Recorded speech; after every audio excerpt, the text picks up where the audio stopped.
Saudações, bem-vindas e bem-vindos ao nosso item sobre fluidodinâmica computacional. Esta é a segunda parte sobre turbulência, que falaremos sobre escalas de turbulência.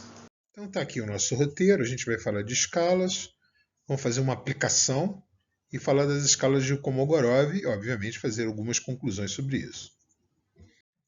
Então, escalas é uma forma de a gente avaliar fenômenos físicos, né?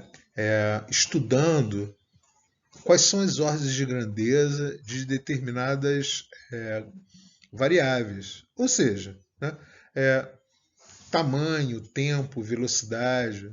Né? Ou seja, a gente tem um objeto e esse objeto tem um tamanho e aí o comprimento característico dele está associado com o seu diâmetro, com o seu comprimento. Né?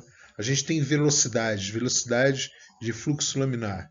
Existem velocidades características para cada fluido para que aquele fenômeno seja caracterizado como um fluxo laminar. Né? O fato é que esse tipo de raciocínio é bastante utilizado na engenharia mecânica. A gente não faz tanto uso disso, mas aqui chegou o momento de a gente apresentar mais alguns conceitos sobre isso. Vamos apresentar aqui um exemplo. Né? Então, a equação diferencial que a gente apresentou no slide anterior, relacionado com processo difusivo molecular em estado transiente. E aí, o que a gente pode fazer? A gente pode substituir as derivadas parciais por delta, e o que a gente acaba tendo aqui? Uma correlação algébrica entre essas variáveis. Né?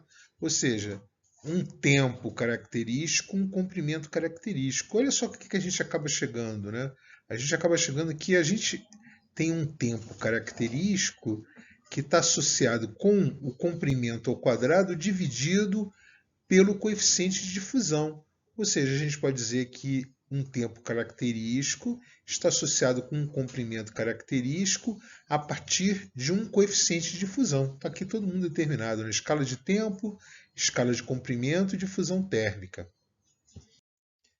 A pergunta que vem naturalmente, né, é se tem sentido fazer esse tipo de análise. Então a gente vai fazer uma aplicação. Vamos avaliar o processo difusivo que acontece dentro de uma sala.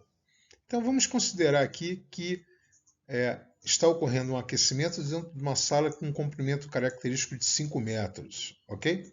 O comprimento dela.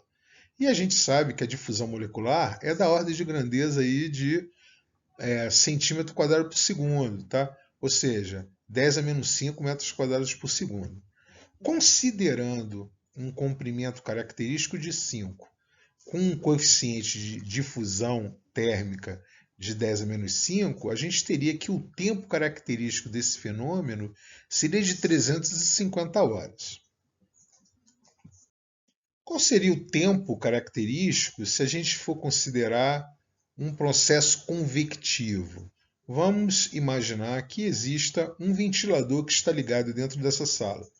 Será que a movimentação convectiva muda muito essa situação? Então, obviamente, né, velocidade é igual a comprimento por tempo, tempo é igual a comprimento velocidade, comprimento característico, velocidade característica. O nosso tempo característico aqui é de 1,7 minutos, né? O que indica que processos convectivos são muito mais rápidos que os processos difusivos. Então, continuando explorando aí a nossa análise por escalas, uma forma é relacionar esses tempos característicos, ou seja, o tempo advectivo dividido pelo tempo por transporte molecular, tempo característico por transporte molecular. E aí, L sobre U, gama, olha quem é que a gente resgata aqui. Essa relação é o inverso do número de Peclet. Ou seja, esse número dimensional está relacionado com os tempos, né, para a escala do tempo do movimento convectivo e a escala do tempo do movimento molecular. E, obviamente, isso está associado, quanto maior a velocidade, menor vai ser o nosso tempo associado com a movimentação do fluido. Outra forma de explorar essa análise por escalas é correlacionar fenômenos associados à temperatura e fenômenos associados com a quantidade de movimento. Ou seja, o que a gente vai fazer? A gente vai considerar que a difusão térmica é aproximadamente igual a essa difusão cinemática representada pela viscosidade, e a partir dessas relações de tempo, chegamos ao número de Reynolds, né? Ao inverso do número de Reynolds. E lembrando que, na verdade, né, essa relação entre a difusividade térmica e a viscosidade cinemática, ela para o ar é aproximadamente igual a 0,73, representado pelo número de Prandtl, né? Ou seja, isso aqui é uma análise típica de fenômenos de transporte, onde a gente correlaciona fenômenos que existem similaridades, né? Mas como que a gente pode aplicar isso especificamente à turbulência? A gente pode falar das escalas de Kolmogorov, né? Então, o que foi observado experimentalmente, né, lá naquela outra apresentação? Que existem inúmeros comprimentos de escala ou turbilhões de vários tamanhos, né? Ou seja, a gente observou que existem estruturas de turbulência da ordem de quilômetros, né? Mas fato é que esses fenômenos são dissipativos. Então, o que vai acontecer? Aqueles grandes turbilhões vão se dissipar em turbilhões menores, até chegar na ordem de grandeza, né, da difusão molecular. Tá? Então, ou seja, as maiores escalas estão relacionadas com o próprio tamanho do campo, né? Ou seja, as distâncias, né, entre as ilhas, que chegam à ordem de quilômetros, mas as menores escalas vão estar na ordem da difusão molecular. Então, o que diz o postulado de Kolmogorov, né? O postulado de Kolmogorov diz que nas pequenas escalas a turbulência vai sempre apresentar o mesmo comportamento, ok? E como é que isso é feito, né? Vamos lá, vamos voltar para a nossa análise dimensional, né? Então, a energia cinética é um meio de mv2. Então, a energia cinética dividida pela massa é igual a um meio de V2. E se a gente associa K como a energia cinética, né, a velocidade é a raiz dessa energia cinética. Tá legal? Depois a gente vai ver que é muito comum usar a taxa de dissipação da energia cinética. A gente, no caso, vai usar o epsilon como sendo a taxa de dissipação da energia cinética por massa. Então, qual é a unidade dessa taxa de dissipação de energia cinética, né? É metro quadrado por segundo ao cubo. O que a gente vai observar é o seguinte, né?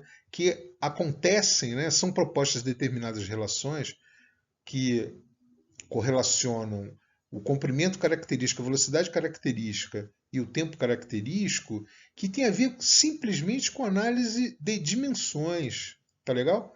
Então vamos lá. De novo, voltando ao postulado de Kolmogorov, né, ele vai fazer a análise dos fenômenos a partir da viscosidade cinemática e da taxa de dissipação viscosa. Viscosidade cinemática é a viscosidade dividida pela densidade, que acaba tendo essa unidade de coeficiente de difusão, né? Difusão térmica, difusão de movimento, que é centímetro quadrado por segundo. Bom, então, o que seria o comprimento, né? O comprimento seria uma associação daquelas duas coisas que a gente acabou de ver, que foi postulado por Kolmogorov, que é uma correlação entre a viscosidade cinemática e a taxa de dissipação de energia viscosa. Então, pela simples correlação de unidades dessas variáveis, a gente vai chegar a uma equação. Então, fazendo isso para comprimento, velocidade e tempo, a gente chega a essas correlações que estão associadas com as escalas de Kolmogorov, ou seja, o comprimento é dado por essa relação, a velocidade característica das escalas de Kolmogorov é dada por essa relação, e o tempo característico é dado por essa relação. E o que limita aqui, efetivamente, as escalas de Kolmogorov é assumir que nessa escala o número de Reynolds é igual a 1. Então, com isso, efetivamente, a gente define qual é a nossa escala de Kolmogorov. Então, observe que a relação, né? Às vezes a gente vê essa equação final e fica imaginando, né, de onde que isso foi tirado. Então, a análise é uma análise relativamente simples, né? A gente pega somente relações algébricas e faz análise dimensional dos dois fatores que a gente escolheu para avaliar todo o fenômeno. Então está aqui a explicação das escalas de Kolmogorov. O que a gente pode concluir aqui, né? A gente apresentou uma análise a partir de escalas, né, de comprimentos característicos que acabou se mostrando bastante interessante. Fizemos uma aplicação simples, onde a gente pôde desenvolver algumas direções dessa análise por comprimentos característicos e efetivamente apresentamos uma aplicação dentro de turbulência, que são as escalas de Kolmogorov. Espero que vocês tenham gostado bastante desse novo enfoque, né, através de escalas, que passem a utilizar isso para fazer análise de outros fenômenos, ok?